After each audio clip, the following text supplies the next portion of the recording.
In the heart of a bustling city known for its peculiarities and absurdities, a priest met an unconventional demise.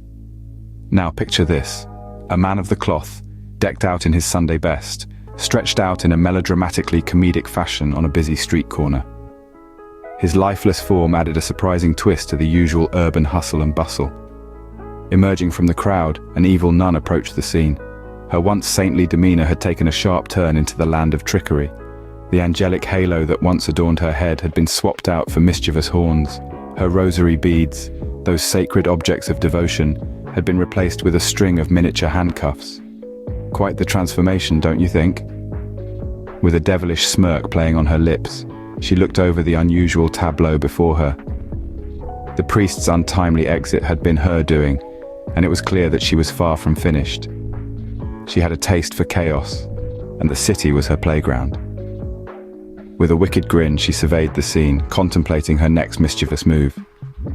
Word of the priest's bizarre passing reached the ears of the city's quirkiest detective, Inspector Giggles. Now let's meet this peculiar character. Inspector Giggles, a man who lives up to his name, is famed for his unorthodox crime-solving methods. Picture this: a detective whose interrogation technique involves tickling suspects until they spill the beans. A bit unconventional, but hey, it works. Fast forward to the crime scene. The city's hustle and bustle paused as Inspector Giggles arrived, his eyes twinkling with the promise of a good laugh. Surveying the scene, he couldn't help but quip, "Well, it seems our dear priest has taken the fallen from grace," saying quite literally. Laughter rippled through the crowd, but beneath the humor, Giggles was all business. He studied the scene with a keen eye, piecing together the absurd puzzle that lay before him.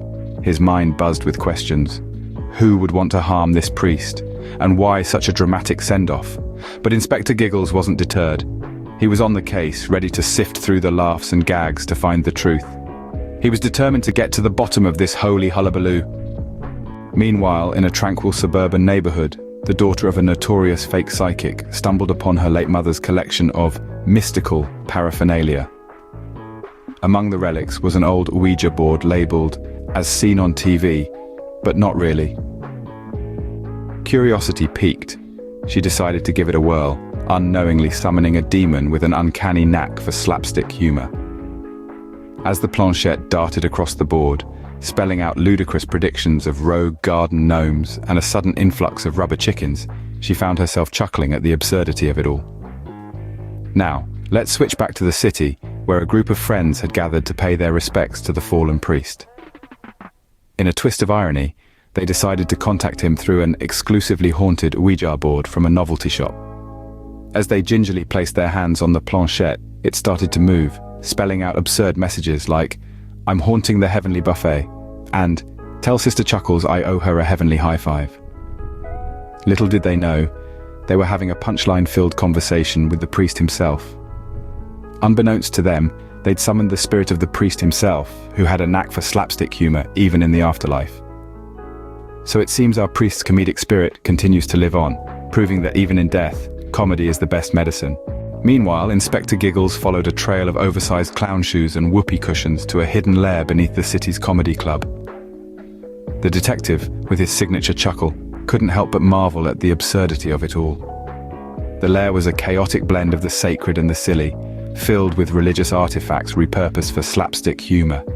Giggles, ever the quick wit, quipped, "Well, this puts a whole new spin on laughter is the best medicine, doesn't it?" He was met with the sound of the evil nun's cackling echoing through the lair. She was standing on a makeshift stage, a spotlight illuminating her figure against the backdrop of a red velvet curtain. Her laughter subsided as she spotted Giggles, her wicked grin widening.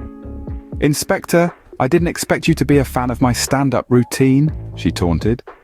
Giggles, unfazed, retorted, "Oh, I'm more of a sit-down comedy guy myself, but I must say your act is divinely funny." The tension between them was palpable, yet the humor was inescapable. The comedy club lair, the evil nun's stand-up routine, and Giggles' unflappable wit all contributed to an atmosphere of comical confrontation. The stakes were high, but the punchlines were higher. As the face-off continued, Giggles prepared to tickle the truth out of the evil nun.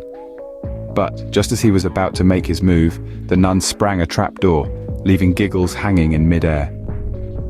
"Well, this is quite the holy roller coaster," he exclaimed, his laughter echoing through the lair. And with that, the scene ends on a cliffhanger, with the words, "The evil nun res."